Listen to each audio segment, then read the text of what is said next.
बनवाया था?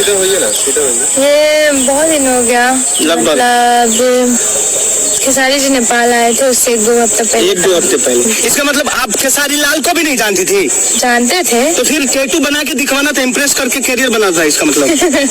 क्या इसका मतलब आप किसी को जानते तो आज ही टैटू बनवा लेंगे? तो मतलब आप जानती थी कि नेपाल, मतलब प्री प्लानिंग था कि वो आएंगे तो टैटू बनवा के उनके सामने अपने आप को लॉन्च करने थे? देखने आए थे। हाँ, प्लानिंग है। राकेश मिश्रा को जानते हैं? राकेश मिश्रा नहीं जानते। राकेश मिश्रा पंकज त्रिपाठी को जानती है? पंकज त्रिपाठी को जानती है?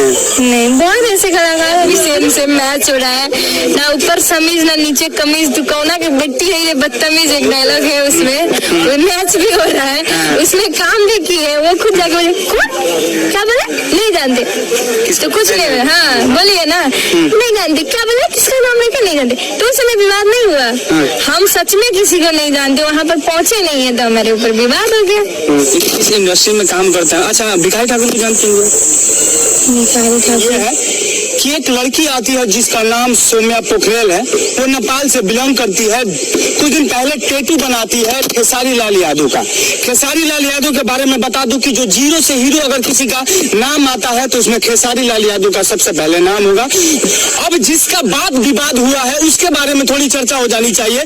पावर स्टार जिनको लोग कहते हैं, लेकिन हालांकि मैं हमेशा इन कलाकारों का विरोध करता हूँ। उसका सिर्फ और सिर्फ एक कारण है, जातिवाद गाने और मतलब अश्लील गाने।